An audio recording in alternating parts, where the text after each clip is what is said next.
ओम शांति। आज 5/4/2025 की बाबा की मुरली देखेंगे। बाबा कहते हैं, मीठे बच्चे, तुम्हें अभी नाम रूप की बीमारी से बचना है, उल्टा खाता नहीं बनाना है, एक बाप की याद में रहना है। तो नाम रूप क्या है? मोटे मोटे रूप से तो हम समझते हैं किसी खाते हैं, पर इस साकार दुनिया में जो भी दिखाई दे रहा है वो नाम रूप है।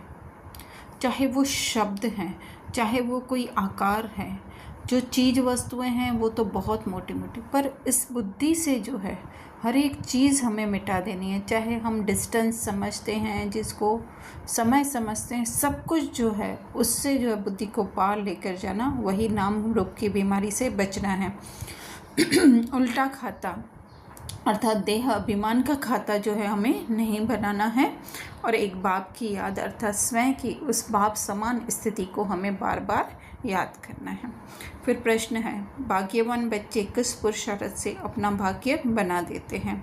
उत्तर है, भाग्यवान बच्चे सबको सुख देने का पुरुषार्थ करते हैं, मनसा वाचा कर्मणा कोई को दुख नहीं देते हैं, शीतल होकर चलते हैं तो भाग्य बनता जाता है। तुम्हारी यह स्टूडेंट लाइफ है, तुम्हें अब गुटके नहीं खाने हैं, अपार खुशी में रहना है।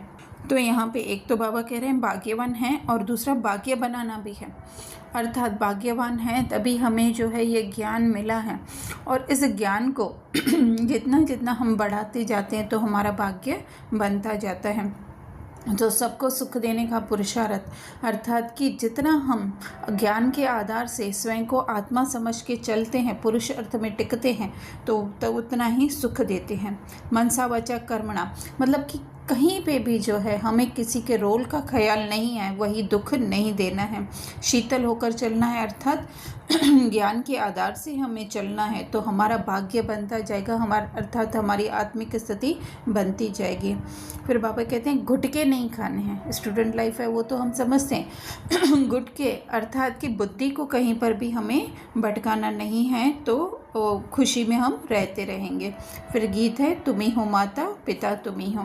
धारणा में निर्बंधन बनने के लिए ज्ञान की मस्ती हो, देह अभिमान की चलन न हो, आपस में लून पानी होने के संस्कार न हो, देहधारियों से प्यार है तो बंधन मुक्त हो नहीं सकते। तो निर्बंधन अर्थात इस कर्म क्षेत्र पर हम हैं तो हमें ये रोल तो निभाना ही है, लेकिन फिर भी ज्ञान के आधार पे हम समझे कि ये रोल ऑटोमेटिक बज रहा है, और हम जो है अपनी ज्ञान की मस्ती अर्थात ज्ञान के आधार पर हम समझते हैं कि हम आत्मा है, तो उसी मस्ती में, तो मस्ती अर्थात क्या, बस जिसे कुछ भी सूझता नहीं है वही है मस्ती।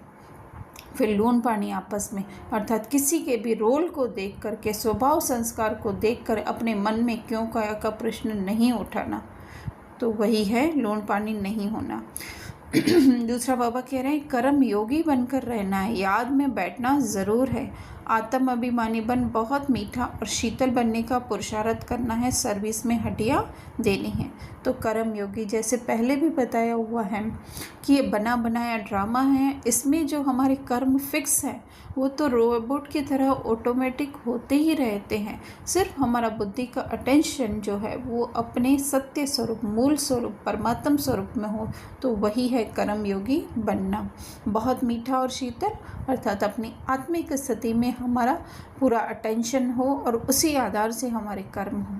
फिर सर्विस में हड्डियाँ देना अर्थात स्थूल सर्विस में हम सोचते हैं कि हम दिन रात लगे रहें, चलो वो भी जिसको चांस मिलता है ठीक है, अगर नहीं मिलता है तो फिर जो है इसका बाबा का सूक्ष्म कहने का भाव है कि जो हमारे हड्डी जैसे मजबूत संस्कार हैं, जो हम कहते हैं कि टूटते ही नहीं हैं, उसको जो है अपनी आत्मिक स्थिति से मिटा देना है, वही सर्विस में हड्डियां दे रहे हैं। फिर वरदान है श्रीमत में मनमत और जनमत की मिलावट को समाप्त करने वाले सच्चे स्व कल्याणकारी भव। तो मन मत है, मन की मत, जो मन बोलता है, जो बिना सोचे समझे बोल रहा है वो मन की मत है। जनमत अर्थात कि जो हम लोगों से सुनते हैं या शास्त्रों से सुनते हैं, यह जो हमारे बिलीफ सिस्टम है वो है जनमत। तो बाबा कह रहे हैं कि इस बच्चों को सभी खजाने स्व कल्याण विश्व कल्याण के प्रति दिए हैं। तो कौन से खजाने दिए हैं बाबा ने हमें? ये ज्ञान का खजाना दिया, उसमें ये सारी शक्तियाँ, सारे गुण आ गए। तो बाबा कह रहे हैं कि वो व्यर्थ तरफ लगाना अर्थात कि कई बार हम लोग क्या करते हैं, जो बाबा की श्रीमत है उसको तोड़ मरोड़ के अपने मन के हिसाब से जो है हम जो है अपने लिए मतलब रोल के लिए, आत्मा के लिए नहीं, रोल के लिए लगाते हैं, रोल के हम कहें वो कंफर्ट के लिए लगाते हैं। तो बाबा ने कहा यह अमानत में खयानत है। तो इसके लिए जो है इसको मिलावट को हम कैसे दूर कर सकते हैं? तो बाबा कह रहे हैं रूहानियत और रहम को धारण करो। रूहानियत अर्थात उस अपने रूह की स्थिति, वो एसेंस हमारा है ना, और वो ही जो है एक तरीके से रहम करना है, अर्थात अपने ऊपर कल्याण करना है। फिर बाबा कह रहे हैं अपने ऊपर और सर्वा के ऊपर रहम कर, मतलब स्वयं को भी आत्मा देखो, दूसरे को भी भाव समान मूल स्वरूप आत्मा सत्य स्वरूप में देखो, तो वही स्व कल्याणकारी बनना है। स्व को देखो मतलब अपनी मूल स्थिति को देखो, बाबा को देखो मतलब बाबा के ज्ञान को याद करना ही बाबा को देखना है। फिर स्लोगन बाबा दे रहे हैं सदा हर्षित वही रह सकते हैं जो कहीं पर भी आकर्षित नहीं होते हैं। तो आकर्षण कब आती है? जब हम रोल में डूबते हैं, जब हम स्वयं को देह समझते हैं, मेरा विचार, मेरा मान, मेरा नाम, तो जो है हमें आकर्षण होती है। तो बाबा कह रहे हैं कि अगर अपने मूल स्वरूप में रहेंगे, अपने उस सत्य स्वरूप में रहेंगे, ज्ञान के आधार पे सब समझेंगे कि ये कुछ भी नहीं है, जस्ट जो है एक वेव्स हैं, जो भी इस आँखों से दिखाई दे रहा है, चाहे वो हमारा शरीर है, चाहे हमारा घर है, चाहे हमारे संबंधी है, और उस आत्मा की स्थिति में स्थित रहेंगे तो हर्षित रह सकेंगे। अच्छा, ओम शांति।